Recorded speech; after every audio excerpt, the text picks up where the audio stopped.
Have you ever heard the saying, "What goes around comes around"? It's a phrase that suggests a kind of cosmic balance, a universal justice system that ensures everyone gets their due. It's a comforting thought, isn't it?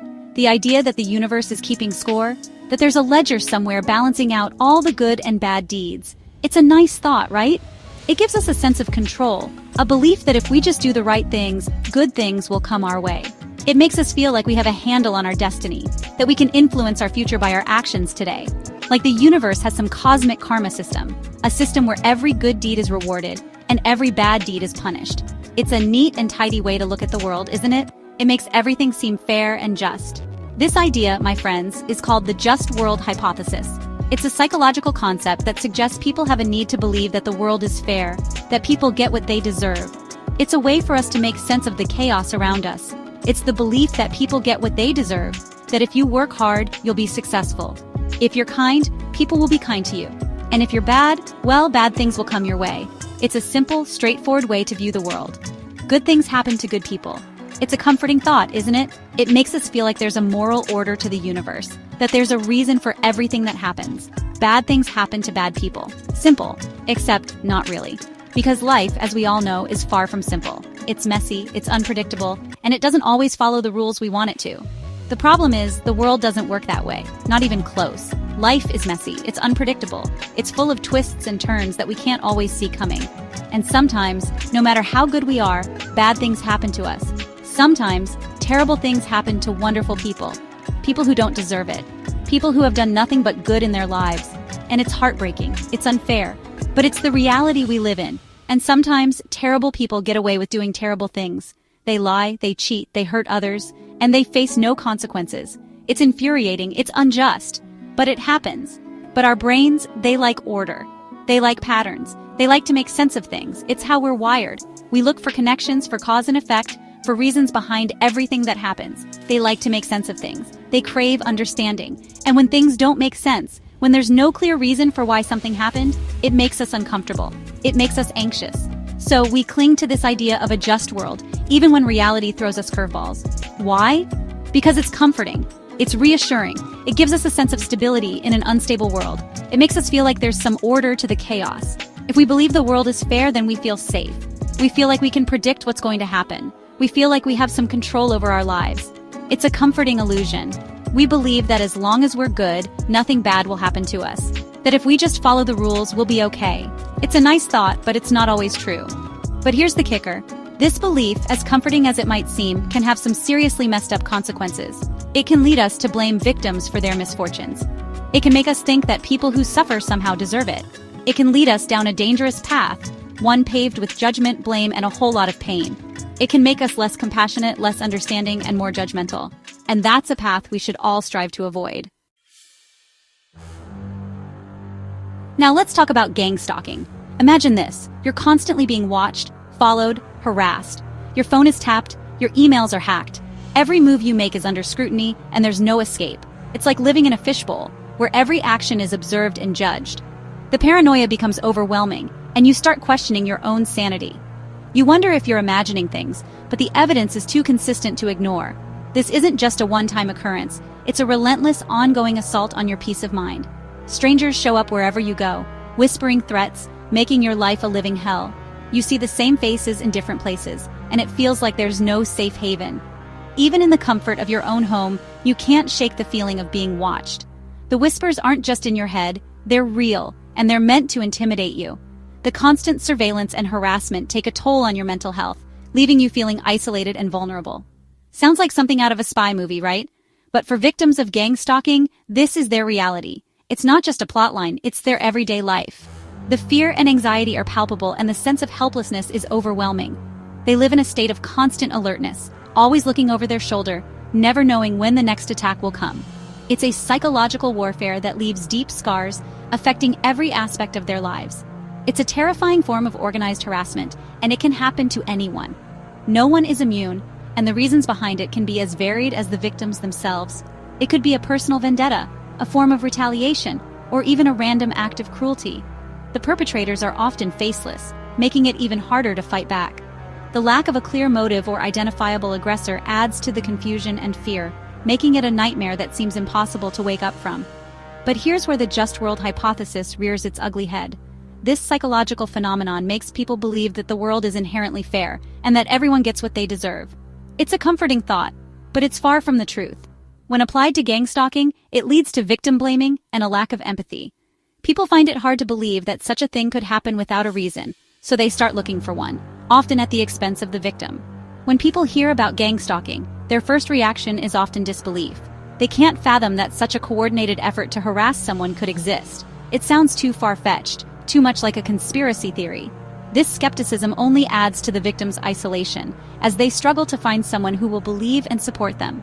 The lack of understanding and validation can be just as damaging as the stalking itself, leaving the victim feeling even more alone. Then comes the questioning. What did you do to deserve this? People start to probe, looking for a reason to justify the harassment. They ask invasive questions, trying to find a flaw or a mistake that could explain why someone would target the victim. This line of questioning is not only unhelpful, but also deeply hurtful. It shifts the blame onto the victim, making them feel responsible for their own suffering.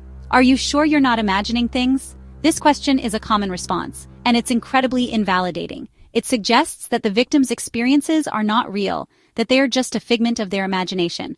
This kind of gaslighting can make the victim doubt their own perceptions and memories, adding another layer of psychological torment. It's a cruel twist that leaves the victim questioning their own sanity, further isolating them from potential sources of support. You must have done something to provoke them.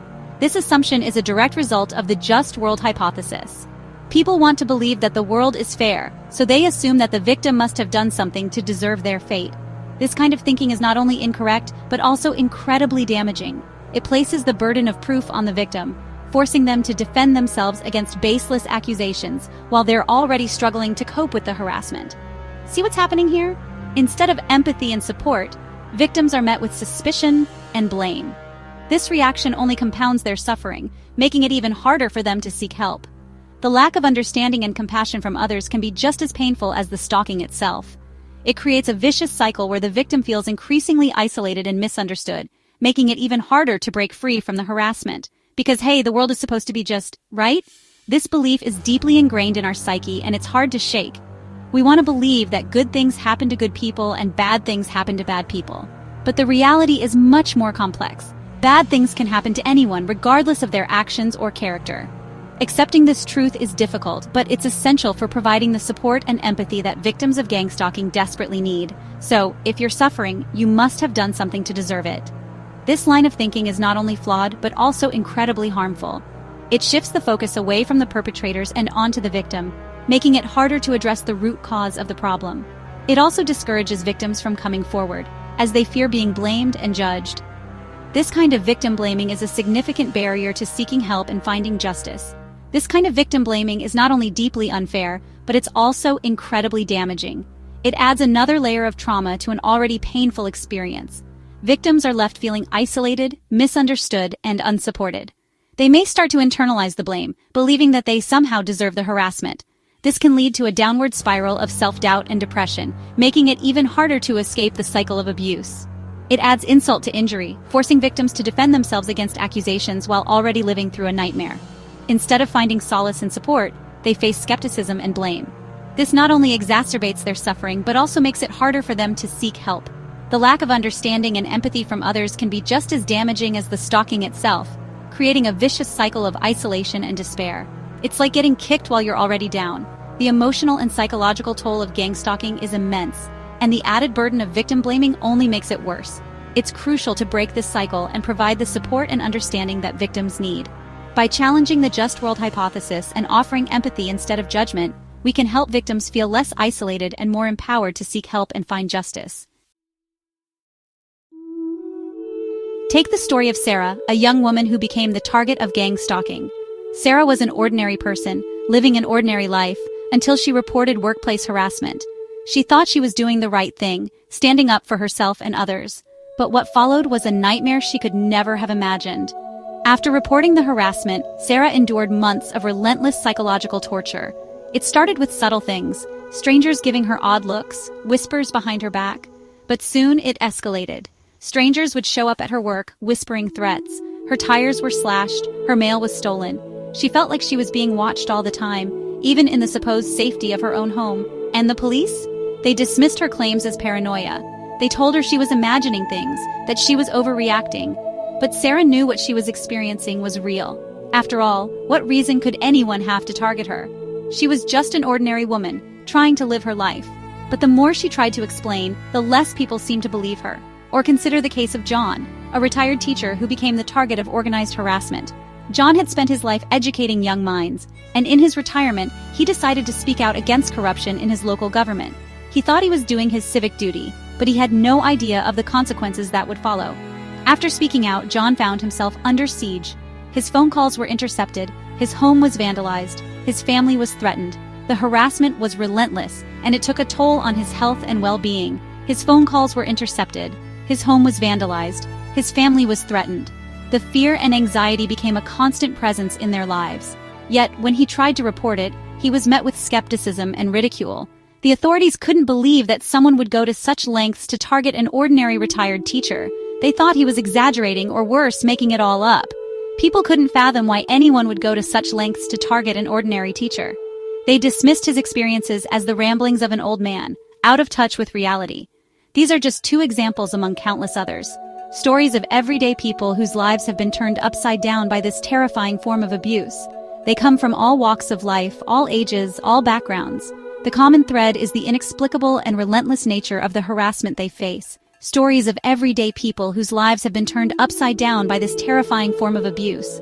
They live in constant fear, never knowing when the next attack will come or what form it will take. The psychological toll is immense, leaving them feeling isolated and helpless. And time again, they face the same hurdle, the deeply ingrained belief that victims must have done something to deserve their fate.